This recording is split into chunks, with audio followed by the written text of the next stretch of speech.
Yo, what up? This is D Knight, and you're listening to the Pardon the Insurrection podcast. My oh my, we've had so much going on. For starters, in case you missed it, we've got a new addition to the Pardon Pie family, Tara Dublin. Make sure you go follow her on Twitter at Tara Dublin Rocks. Also, pick up a copy of her book while you're at it. Make her day, The Sound of Settling. A very fun and interesting read compared to the things we talk about on this podcast. But yeah, we're heading toward the do or die time for the 2024 election. Go ahead and hit up joebiden.com. Get that man like $1 a month or something. Help his campaign staff up and get prepared to try and save our democracy. And make sure to grab like one other person you know and tell them about the podcast. Make sure they subscribe and tune in every single week. We got a lot of things coming up for you this year. We need all the support that we can get. So if you do your part and help us grow our audience, we'll do our part and help elect Joe Biden in 2024 and save American democracy. And this is the Pardon the Insurrection podcast.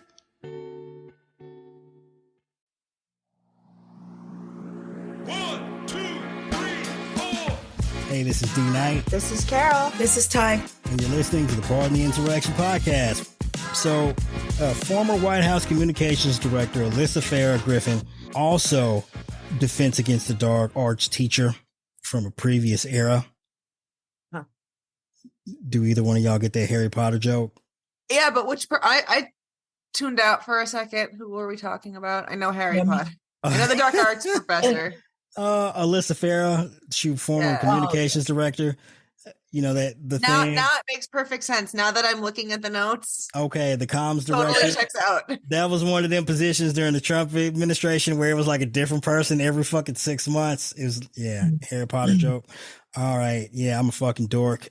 So she revealed the other day that Trump wanted a staffer executed for leaking that he had hid in the bunker under the White House during the George Floyd protests in 2020. Very dictatorish behavior. Only day one.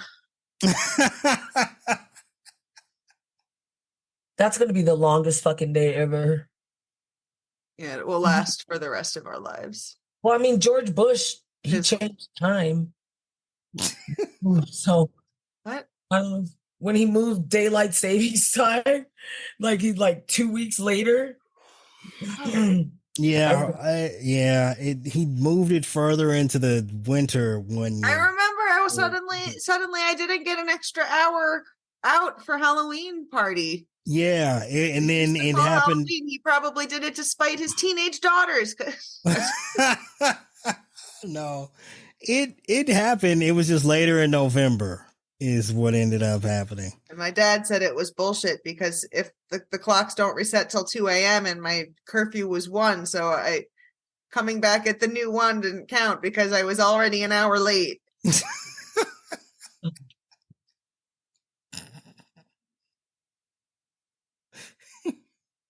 That's Anyway, look, this story, it's not important. I just wanted to point out that, like, if Trump does somehow win re-election, I think Republicans are under the impression that he's only going to come after Democrats that are quote unquote his enemies. That's crazy. They think that because all he does is seek revenge constantly, and like they're not all that stupid to not be able to see that. He's gonna kill them too.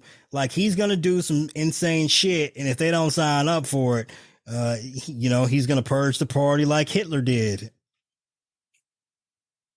Yeah. And look, again, I'm making these references to Hitler, and like you automatically tune out and you're like, oh no, there he goes, comparing Trump to Hitler. I'm out. It's fucking absurd. No, but like seriously, we're not going to hopefully not going to get a Holocaust in the Trump second term. I don't want to jinx it because I guess anything is possible.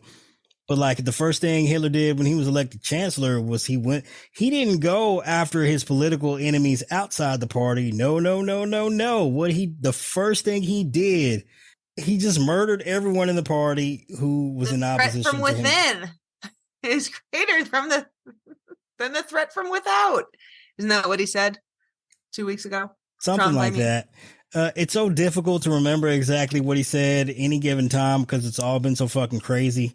Any of these statements in the normal political landscape would be totally disqualifying and would be headlines for weeks. the shit barely even registers for like, it doesn't even make most A blocks on television shows. It's an A block. What's an A block? Is it a block of time or a block of text? Is it a block of time or a block of text? A block to me is in Gen Pop, but that's You don't know what an A block? No, that's not. It's not prison. What are you talking about? Okay, first of all, and do you care? I was talking about news. I'm asking if it's a block of time or like if you meant like a block of text on the screen where you see. It is closer. It's not exactly a block of time. Okay, when was the last time you watched Rachel Maddow's show? It's been a while. You know how she does her like opening monologue for 20 minutes or whatever? I don't think I've ever fucking 20-minute monologue. Yeah, well, she's a unique show. All right, you know how like the number one topic of a news show when they open on the hour, like the story of the day or whatever, and they devote 8-9 minutes to it. That's the A block. Got it. Okay. Yeah. Obviously, I watch a lot of news. No, I just didn't know that you out at a lot of prisons. I don't have regular. It's okay. Not. Like you can listen to like even talk radio, A block. Anyway, so yeah, you know Hitler's gonna end. What is it called? The Night of Long Knives. Is that what it was when he went around rounding up members of the Nazi Party who weren't totally loyal to him and hand them? All right, we're gonna have to get like a pre-World War II Germany historian on the podcast to talk to us about all the ways in which that period of time is running in parallel to what we're experiencing here in America.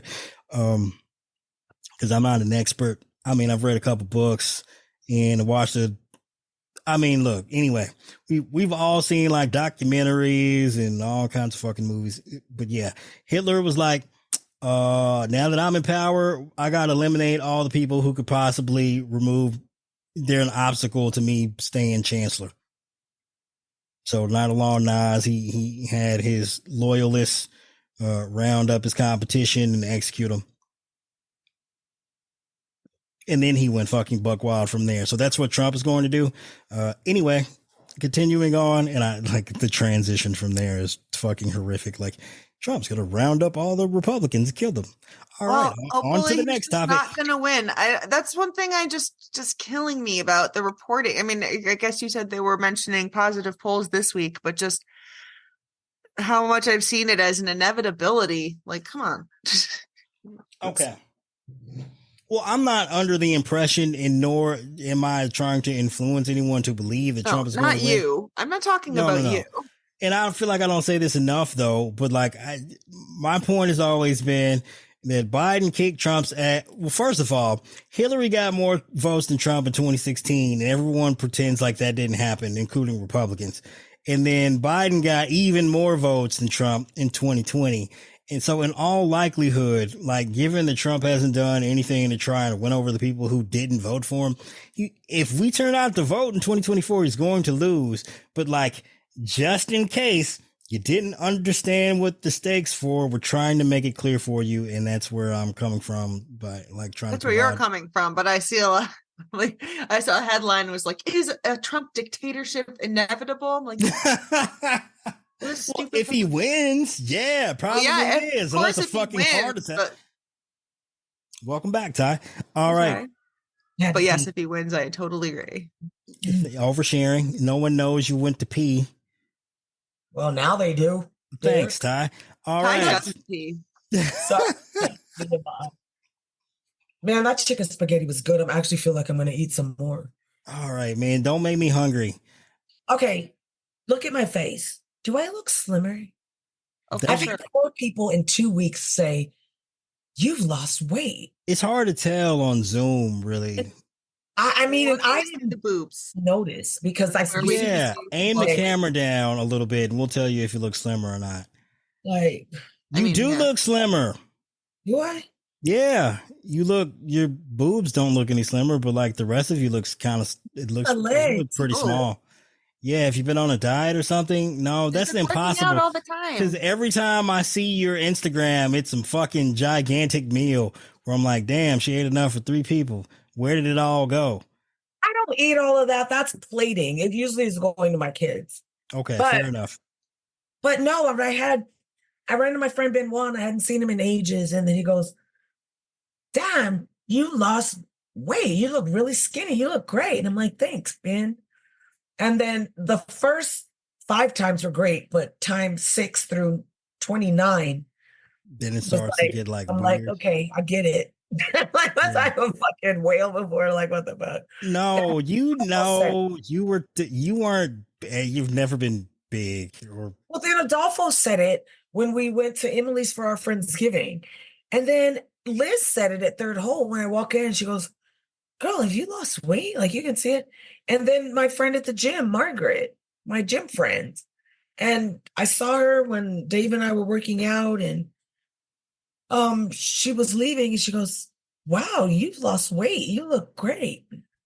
I I mean, we're mean, all you do kind of look great. conditioned as a society to like laud weight loss as an accomplishment, as like as some. It is. I mean, it is an accomplishment when you're trying to lose weight, but or to say you look great after they say you lost weight, because that implies, so you thought I didn't look great before? I don't know. I like curves. Like you ain't got no butt, so you know I'm gonna need you to like. I don't have a butt. Okay, I've been doing this time. I'm gonna need you to eat more sandwiches. So, like, whatever you've been doing, you need to do the opposite. We're all going to lose weight here. Trump becomes a dictator and throws us in internment camps. So, we're going to join you. Finally, I'll be skinny. We'll all be skinny. Skinny enough for Steve to buy me a boob job. Okay, so we're moving on. Jack Smith. Carol's like, cringe. yeah, chop that out. Oh, okay. Well, never mind. I was gonna never edit anything out, Derek. But well, I was gonna give it some context, so it at least made sense to people. But never mind. We'll just. All right. So Jack Smith. Beep. So Jack Smith submitted a filing in court that the government's plan is to introduce evidence to outline actions taken by Trump and his supporters to violently undermine the 2020 election in Detroit. Once the Trump found out that he was losing, by starting a riot, as well as evidence from as early as 2012, where Trump claimed that the election was rigged against Mitt Romney by machines flipping votes. That sounds very familiar, does it not?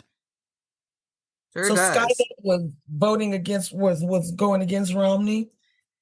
Yeah, when Obama was kicking Mitt Romney's ass, Trump was like, "Oh, the election was rigged. The Democrats are flipping votes on the voting machines." You know, the same shit that he tried to pull in 2020. However, how many MAGA has said, "I voted for Obama," and then Trump? Like, there's just no, man. They can't even remember the shit they said like 5 minutes ago. Like, but to be fair, the Obama Trump voter, that is a real thing. Like it did happen. That's what I'm saying. So he's saying that, oh, he won, but it's like, how many MAGAs have said that they had voted for him? So I'm like, well, I guess it's the same how the January 6th people are political prisoners, but also Antifa. It's that same logic. If there is none. Yeah, they're not really doing the math on that. This is also like a couple of weeks. No, I think it was last week where Trump's lawyers introduced a court filing saying that they needed the classified documents about Russia's election interference in 2016 because that's why people didn't believe the 2020 election was legitimate.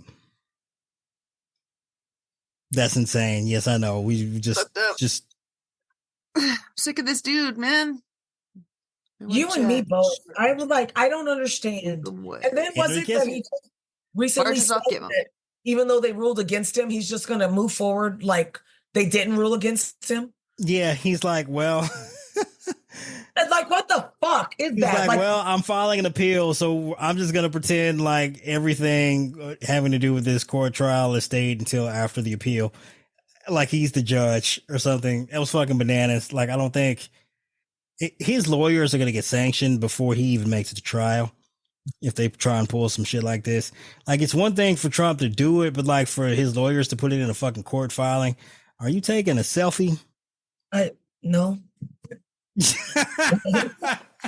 Not anymore. She's no longer taking that selfie. Time and place, audio only medium. Nobody can see you taking a selfie. This is why we don't go to video, because yeah, well, yes, that is why this is an audio only podcast, because if only you can see our nonsense. But yeah, so for one, Jack Smith referred to an unindicted co-conspirator who, in November of 2020, during the counting of the votes, when Trump saw that he was about to lose the lead, this individual tried to incite a mob to show up at the polling places and disrupt the voting count, much like the Brooks brother. Roger Stone, Brooks' brother, Florida shit in 2000. It's more evidence that points to the idea that what happened on January 6th was planned in advance, because they used a similar tactic in Detroit after the election, as well as, Trump pointing back to as early as 2012, just already planning to announce ahead of time before it even lost that the election was rigged, because he had done it before. Now, again, I don't know whether this evidence will be admitted into the trial because of some. What are you doing? No one can see you. Trying, man. I'm working on, like, this is the audition for my OnlyFans. All right. Anyway, long story short, there are some rules of evidence to prevent prosecutors from introducing prior bad acts just to show that the defendant is like a terrible person who commits crimes. Like, there has to be some process showing that, like, the information that they're trying to admit is relevant to the charges. So if someone is on trial for robbing a bank, you can't introduce evidence of this person having previously robbed a bank, showing the jury that, hey, this is the type of person that robs banks. But what you can do is, if there's some specific hallmark, say perhaps they leave a playing card at every bank robbery, and then in this particular instance, the bank robbery that they're being charged for, there was a playing card left at the scene of the crime. You could then introduce it as evidence, saying, hey, this is like a pattern or plan. Yeah.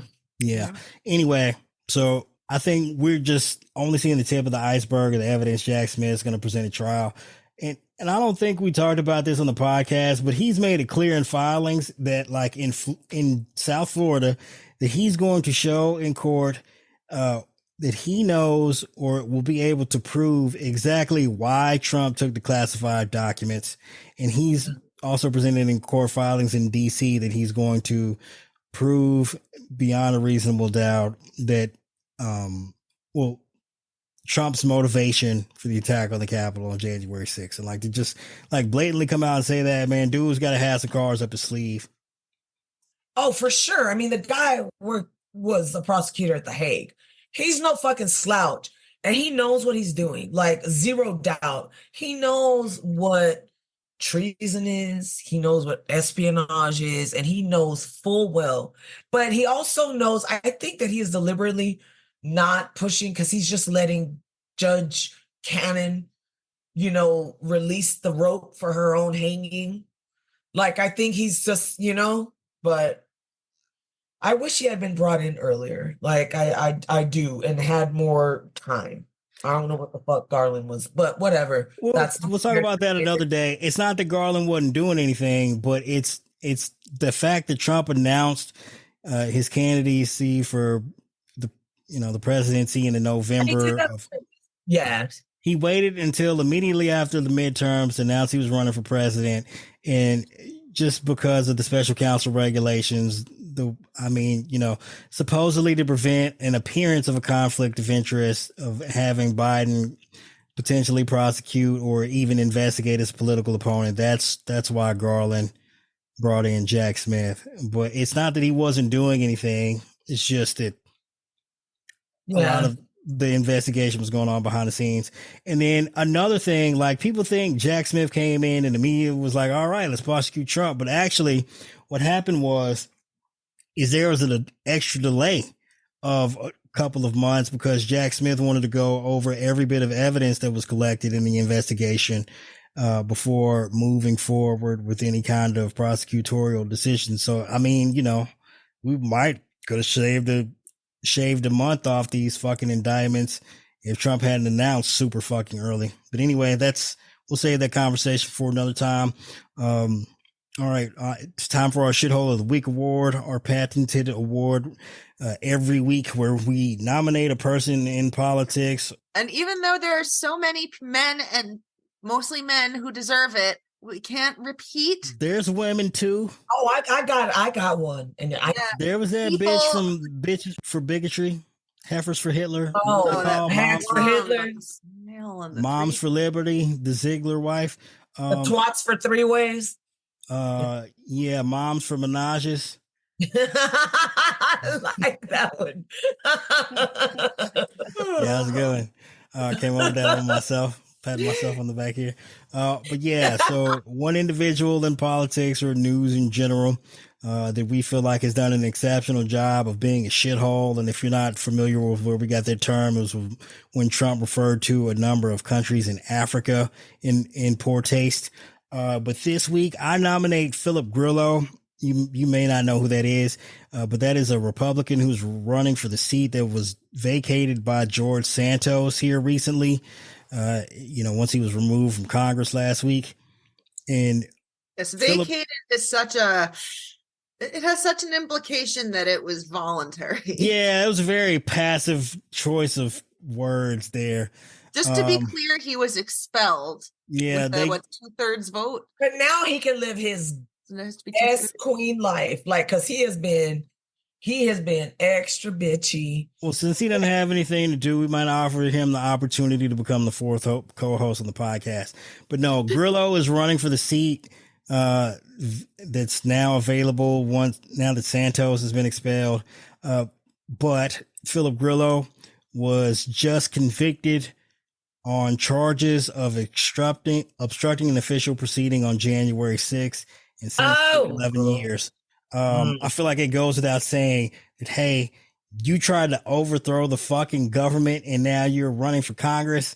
So you, sir, are hereby awarded the Shithole of the Week award. All right. I didn't make my recommendation of Ken Paxton. Yeah, we'll have to get him next week. Because he's doing some shit every day. Yeah, and of course I was going to get his buddy Greg Abbott, but he's already he's got a Lifetime Achievement Award. Yeah, he's yes. You know what? It's almost the end of the year, D. We have our Shithole of the Year award. Yeah, we're gonna get to it. I know, I'm aware, but yes, Greg Abbott. We're retiring his jersey. He's won the award too many times. Next to Santa. He's just next to Kinky Boots in the Hall of Shame. Man, Ken Paxton is such a terrible person. And I don't understand why. Anyway, we don't have time. He's definitely going to get it. Cause I mean, this shit was trying to go after this woman's doctors for providing her an abortion out of the judge. And the Supreme Court sided with him. You know what? All right, Ty, closing thoughts. Ken Paxton, go. This motherfucker is a ghoul for the last, not 10 years, but almost, because Greg Abbott was Attorney General before. Ken Paxton has spent more than $11 million of taxpayers' money to fight a federal judge's ruling to bring the foster care system up to code. Who fights that? Who does that? Because the judge said the kids come out worse than when they go in. Him being under federal indictment for the last 7-8 years for securities fraud, what he was doing with it. And he's just a fucking monster, on every level. And how Texans chose him over Jaworski, I will never understand that. That man should be nowhere near another human being let alone being in a position of the kind of power that an attorney general of a state wields. Every time I think about him, every time I see something, I throw up in my mouth, like retching uncontrollably, because he is just that disgusting. And not only is he just that disgusting, but he is proud of it. He is smug about it. And that's the fucking rub. He is one of the worst human beings on this planet. The only reason he's not worse than that orange makeup guy that used to sit in the Oval Office is because he's at the state level. But his influence still affects all of us. It's affecting women. It's affecting people of color. It is hurting America on every level. And I cannot wait to see him. And I don't know why it's taken 7 years for him to be held accountable when they have all the evidence, like under the investigation that he's been in. Like, I don't get it. I don't know why it's taken so long. Like, he needs to be removed from office immediately and put in a cell as small as Trump's hands, as far as Charges off at Gitmo. Down. Send Ron DeSantis back down there because he's all about the torture and shit. So I don't know. Maybe he'll take one of those kinky boots and do some shit. But whatever. But fucking Ken Paxton, he's even worse than Greg Abbott, in my opinion, because he pushes a lot of what Abbott does. Abbott does need someone to push him. Yeah, I'm done, Derek and Carol. We're going to end on that note. Carol, closing thoughts. Go. Empathy and compassion, especially toward. Okay. I guess it's getting to be the end of 2023, and I'm thinking about how to align my goals, aside from, all that boring personal and family and career shit. I mean, politically. We're entering an election year, so let's not, we've had a break. It's time to make a plan, even if it's just fucking, writing postcards. Let's get serious for the year, and you enjoy your vacation, and then let's get back to it. And maybe I'll even hop back on Twitter and start bossing you around again, telling you which causes to support. Or you can catch my latest segment, Carol Reads Ballotopedia. It's a good segment. Everyone should check that out. As for my closing thoughts, I just wanted to take a second to note the idea of the quote unquote liberal billionaire. And I have a perfect example of you'll get it in just the moment. So this also doubles as a sports ball minute of the week. Oh, so the Dallas Mavericks owner, Mark Cuban, you may or not be familiar with him from his ownership of the That was the only team. person I could think of that fit your description. Anyway, owner of the Mavericks, also prominently featured on Shark Tank for a number of years. He's resigning from his position on Shark Tank, quitting the show, and he's also selling his NBA franchise, the Dallas Mavericks. There are rumors, again, reckless speculation that he may or may not be running for president. That's neither here nor there. But again, this will feed into my next point. So noted liberal, at least publicly, he is selling his franchise in the NBA for $3.5 billion, which seems like a lot, but given that the Phoenix Suns just went for like 4 something, it seems as though he's underselling. And also the family that he's selling it to is the Adelson family. And yes, right. You may or may not know them from their dealings in Vegas, owning and operating a casino. But one of the other things that they're most prominently known for, again, you'll have to Google these people because closing thoughts, don't have time. But the other thing they are most prominently known for is being the biggest donors to Trump. Yeah. So you would think that Mark Cuban would want, being a openly liberal individual, would want to place his franchise in the hands of someone who shares a similar level of political views as he does. But that appears to not be the case. And like, why you would want to take something you spent 20 years of your time in life on and invested hundreds of millions of dollars into and give it to Trump's most prominent donor is beyond me, unless if you take a political stance and you're aware of the current political stakes. Like, bro, all money ain't good money. And you a billionaire, you didn't need this. Why are you selling this team to these people? You couldn't wait until someone who's more aligned with your political views showed up and wanted to purchase the team. Unless this family just happens to align with his political views, which is possibly the case. Because as we know, like, the liberal billionaire's a fucking unicorn. I mean, you know, there's Republican boogeyman George Soros, and I dare you to name another one. And that concludes this episode of Part of the Insurrection.